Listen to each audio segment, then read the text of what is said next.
The world outside was still half asleep when Maya Bennett pushed her squeaky cleaning cart across the marble floor of Atlantic Plaza's 23rd floor. The time on the wall clock blinked 6:43 a.m. A few fluorescent lights flickered overhead, making her reflection look tired, older than 32. She took a deep breath, gripping the master key with trembling fingers. It wasn't the cold. It was the fear, the kind that never really leaves when you live paycheck to paycheck. She whispered to herself, just get through another day. The rent was due. Ella's 12th birthday was in 2 weeks, and all Maya had was $300, barely enough for a cake, let alone a party. Her 2004 Toyota Corolla groaned in the parking lot, one breakdown away from dying for good. Every morning felt like walking on thin ice, praying it wouldn't crack. She stopped in front of a door with polished gold letters, Richard Vaughn, CEO, Vaughn Development Group. The man behind that name was a mystery to her. Sharp suit, sharper words, always in motion. Men like him didn't see people like her. To them, she was part of the furniture, invisible, replaceable, forgettable. And maybe that was safer. The invisible can't be heard. She unlocked the door and slipped inside. The office smelled faintly of expensive cologne and mahogany. She moved mechanically, emptying bins, wiping desks, straightening chairs, her mind drifting to Ella's school note about overdue supplies. Guilt pressed heavy on her chest. Then something unusual caught her eye. A thick folder lay open on the CEO's desk, pages scattered like fallen leaves. In bold letters, the first line read, Declaration of Bankruptcy. Her stomach dropped. She glanced at the clock, 6:55 a.m. Nobody would arrive before 8. She shouldn't look. It wasn't her business, but her eyes couldn't resist. She leaned closer. Total consolidated debt, 64 million Rs. Her brows knitted. The numbers didn't feel right. Years of handling, cleaning invoices, and balancing every penny for survival had given her an instinct for figures. She began to scan the creditor list, lips moving silently as she added, 12 million, 8 million, 15. She ran the sums twice, then a third time. 47 million, not 64. Her pulse spiked. Someone had added 17 million that didn't exist. It wasn't a typo, it was a setup. Someone wanted Richard Vaughn to sign away his company under false debt. Her father's voice echoed from a memory long buried. If someone had told me the numbers were wrong, I could have fought back. He'd lost everything to accounting fraud years ago. Died, broken, betrayed. Maya's throat tightened. She knew she should walk away, but another voice rose inside her, the one that said, do something. She pulled out her cracked phone and snapped quick photos of every page. Then she grabbed a yellow post-it from the desk. Her hand shook as she wrote, Mr. Vaughn, please check the numbers on page 7 before signing. The total debt adds up to 47 million, not 64. Someone inflated the figures. Please verify this before it's too late. A friend. She stuck the note to the top page, straightened the papers exactly as she'd found them, and hurried out. At 7:45, she clocked out in the basement and should have gone home, but her feet refused to move. Her heart pounded so loudly she could almost hear it echo through the empty parking garage. At 7:56, a sleek black Mercedes rolled in. Richard Vaughn stepped out, not the powerful CEO she'd glimpsed before, but a man hollowed by defeat. His suit was rumpled eyes, red shoulders, slumped under invisible weight. He clutched a leather briefcase to his chest and walked toward the elevator like a condemned man headed for his final verdict. Maya hid behind a column, torn between fear and curiosity. She told herself, just go home. But something inside her needed to know, had he seen the note minutes past. 8:00, 8:10. Then her phone rang. Unknown number. Ms. Bennett. The voice on the line was low, strained. Yes, she whispered. This is Richard Vaughn. Are you still in the building? Her mouth went dry. I am. Don't leave, he said, urgent now. Please, I need to speak with you. Right now. The call ended. Footsteps echoed down the garage ramp, fast, uneven. When he appeared, she froze. The man who approached wasn't angry. He was undone. Tears shimmered in his eyes. In one trembling hand, he held the post-it note. Was it you? His voice cracked, a whisper filled with disbelief. You wrote this? Maya nodded slowly, bracing for the explosion, for him to fire her, humiliate her call security. But instead, the unthinkable happened. The billionaire dropped to his knees on the grimy concrete floor in his $5,000 suit and sobbed. "You just saved my life," he choked out. "You saved everything." Maya stood frozen. She had never seen a rich man cry, not like this. He wiped his face, trying to compose himself. 17 million? Fake debts. My partner Austin Monroe forged them. He planned to force me into bankruptcy and buy the company for $500,000. A 60 million real empire gone in minutes. And I was about to sign. She stared wide-eyed. I checked security logs, he continued. Only one person accessed this floor before 8 a.m. You, a single mother. No reason to help me. No name on the note. No demand for money. Why did you do it? Maya swallowed hard. My father lost everything because of numbers that didn't add up. No one warned him. I couldn't let that happen again. He stared at her, something shifting behind his exhausted eyes. Respect, gratitude, humanity. Come with me, he said suddenly. Austin will be here in 10 minutes. I'm going to confront him, and I want you there as a witness.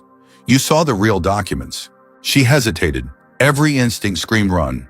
But she thought of Ella, of birthdays, missed of the life she'd been surviving instead of living, and she took his hand. The elevator ride felt endless. Inside the glass walls, she saw their reflections, the billionaire and the cleaner, both trembling for different reasons. Whatever happens, he told her, don't be afraid. Just tell the truth. When the doors opened on the 23rd floor, the morning sun poured through the windows, flooding the office where fate waited on a mahogany desk. 8:27 a.m., the secretary's voice came through the intercom. Mr. Vaughn, Mr. Monroe is here. Rick looked at Maya. It's time. He squared his shoulders and said, send him in. If you were Maya, would you have left the note or walked away and stayed invisible? Austin Monroe entered the office with the slow confidence of a man who had never been questioned in his life. His silver hair was combed back, his gray suit pressed to perfection, his smile as polished as the cufflinks on his wrists. Rick, he said smoothly, pretending surprise. I didn't expect an audience. His gaze landed on Maya, then flicked back to Richard. You're bringing staff into executive meetings now? How? Progressive. Sit down, Richard said, his tone calm but charged. The air felt electric, every second pulsing like a heartbeat. Maya stood in the corner, clutching her phone tightly, afraid to breathe. Austin took the chair opposite the desk, crossing one leg over the other. You look terrible, my friend. Long night, I told you. Once you sign the papers, you'll finally be free. Richard's hand pressed flat against the table. Free, he said quietly, or stripped of everything I've built. Austin laughed. Rick, come on. You've been drowning for months. I'm the one throwing you a lifeline. Funny, Richard said, lifting the folder between them, because this lifeline has 17 million imaginary debts. Austin's smirk faltered for the first time. What are you talking about? You tell me, Richard replied, sliding the post-it toward him. The small yellow square looked harmless, but the words written on it had already rewritten two destinies. Austin stared at it, reading in silence. For a moment, nothing moved. Then he smiled again, but the edges of his mouth were tight. Someone's playing games, he said smoothly. You're letting a janitor's prank derail a legal process. Maya flinched. The way he said the word janitor burned like acid.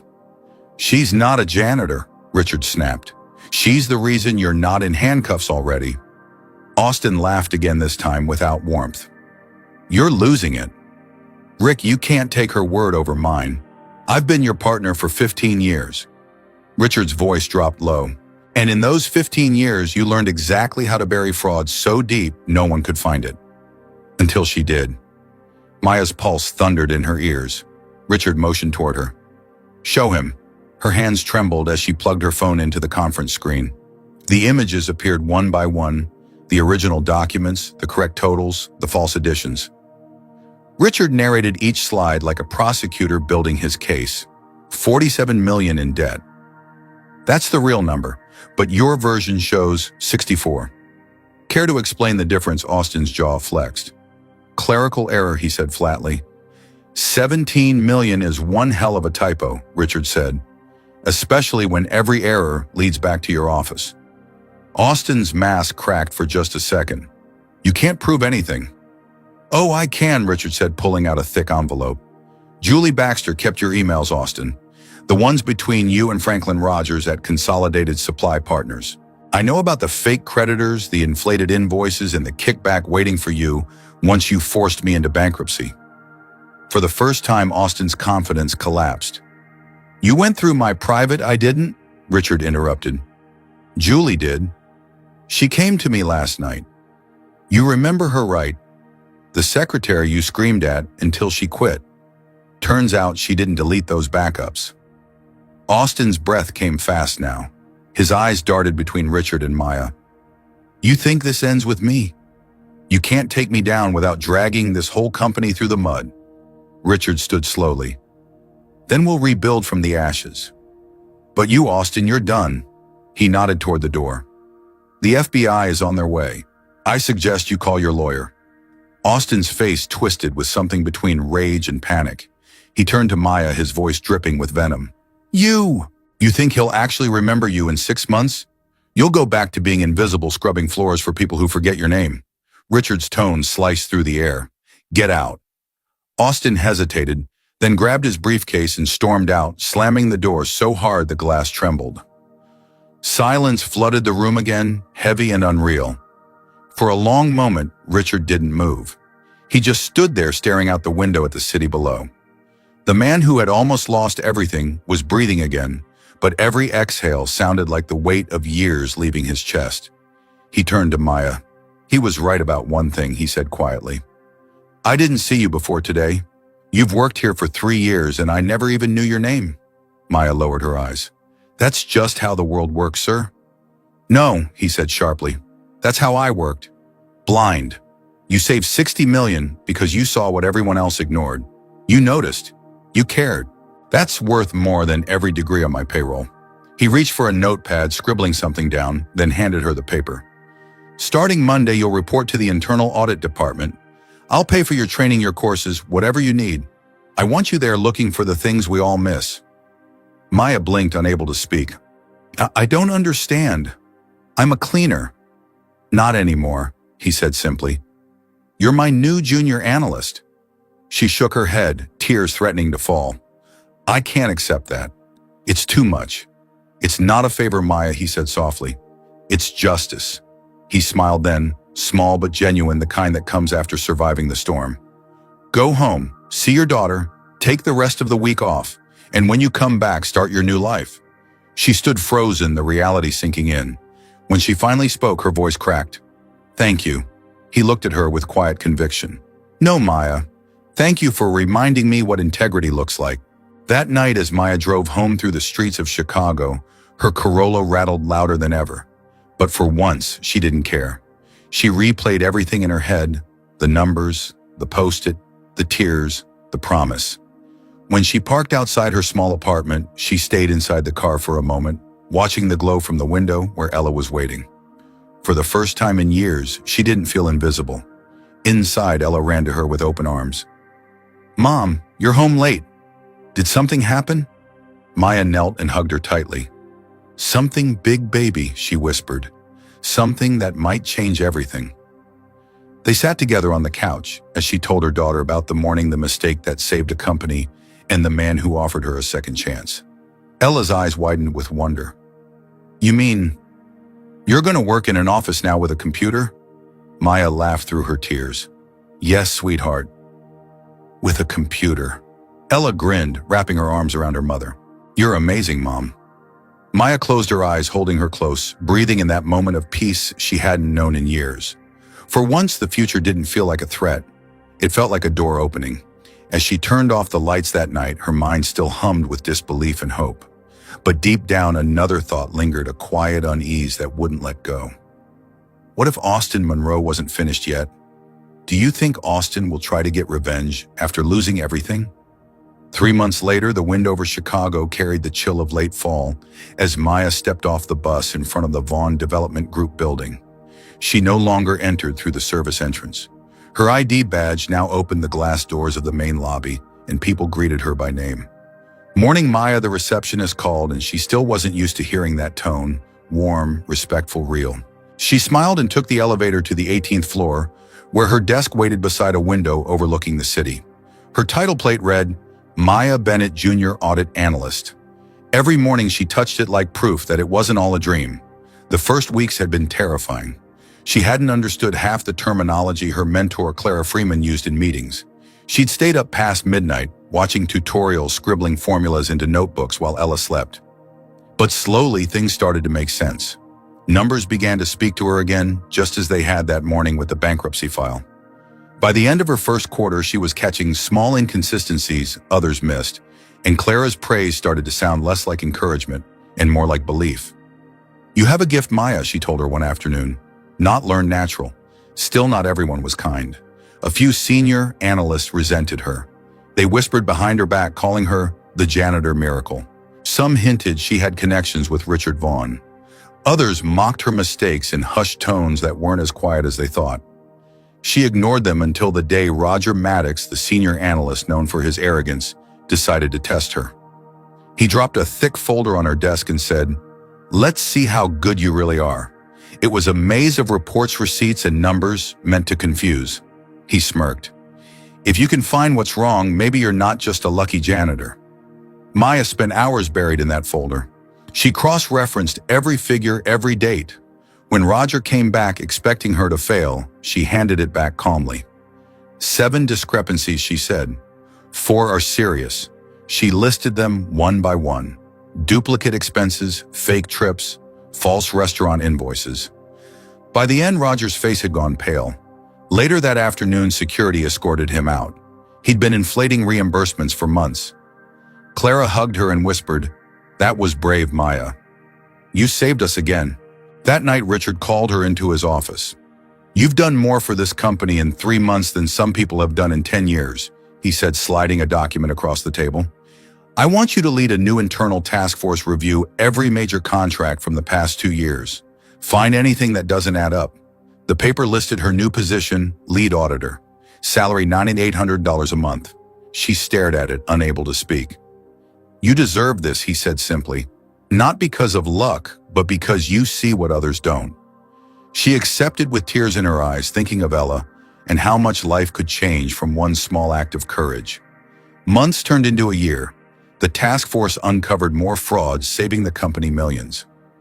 Vaughn Development became an example of integrity across the industry. The story of the janitor who saved a billion-dollar firm spread through business magazines and morning shows. Reporters wanted interviews. Universities wanted her to speak. Maya always refused until one day Richard walked into her office holding an invitation from the University of Chicago. "They want you to give a talk about ethics and accountability," he said. "You should go." She hesitated. "I don't belong on that stage," he smiled. "You belong more than anyone." On the day of the speech, she stood backstage, palms sweating. When they called her name, the audience erupted. Hundreds of people filled the auditorium. She stepped to the microphone and said quietly, "2 years ago, I was invisible." The room fell silent. "I cleaned floors in this city for a company I didn't think even knew I existed. Then one morning I saw numbers that didn't make sense. I could have looked away, but I didn't. I left a note." Her voice trembled. That note changed everything. She told them about fear, the kind that whispers, "Stay quiet." About the shame of being unseen. About her father's loss and how doing the right thing often means standing alone. "I wasn't brave," she said. "I was terrified. But courage isn't the absence of fear. It's choosing to act anyway." When she finished, the applause lasted so long she had to step back from the microphone. In the second row, she saw Ella clapping, eyes shining with pride. After the talk, journalists crowded around her. One asked, "Do you think people like you can really change big corporations?" Maya smiled softly. "I don't know if I change corporations," she said, "but I changed one man and he changed his company." That man standing beside her nodded. Richard announced the creation of a new nonprofit, the Vaughn Foundation for Integrity, dedicated to protecting whistleblowers and funding education for underprivileged workers. And he said, "Our director will be the woman who started it all, Maya Bennett." She froze in disbelief. "Me, who better," he said, "than the one who knows what it's like to be unheard?" She accepted. Under her leadership, the foundation grew quickly. Within 2 years, it had helped dozens of workers expose fraud safely and rebuild their lives afterward. The media called her the invisible woman who made the world see again, but Maya didn't care for titles. What mattered was that people who once hid in silence now stood tall. She met with janitors, factory workers, waitresses, people who reminded her of herself. She listened to their stories and told them, "You matter. What you see matters." One autumn evening, sitting with Ella in a small restaurant by the river, Maya looked out at the lights reflecting on the water. "Do you ever think about how different life could have been?" Ella asked. Maya smiled. "Every day. If I hadn't looked at those papers, if I'd walked away." Her voice softened. "We'd still be struggling. I'd still think being invisible was safe. But I would have missed everything that came after: the people, the purpose, the chance to show you that doing what's right can change everything." Ella leaned on her shoulder. "You're my hero, Mom." Maya brushed a strand of hair from her daughter's face and said, "No, sweetheart. I'm just someone who finally stopped hiding." Outside, the wind carried the smell of rain and new beginnings. For the first time in her life, Maya didn't feel small. She felt seen, valued, and alive. The world might still be unfair, but she had proof that one act of honesty could ripple farther than anyone imagined. It could rebuild companies, heal families, and even redeem broken souls. As they left the restaurant, Maya's phone buzzed a message from Richard. The foundation hit its one-year mark today. 43 cases resolved, over 12 million in recovered funds. "You did that." She smiled and typed back, "We did that." Under the city lights, she took Ella's hand, feeling the quiet certainty that some stories never end. They just keep growing, like light spreading through dark halls. That morning years ago had been about saving one company, but in truth, it had saved two people who had forgotten what it meant to believe in themselves. If this story made you feel something, tell me in the comments, do you believe one small act can change everything? If it touched your heart, comment the number 100 below so we'll know you were here with us, and tell us which country you're watching from. Share this story so more people remember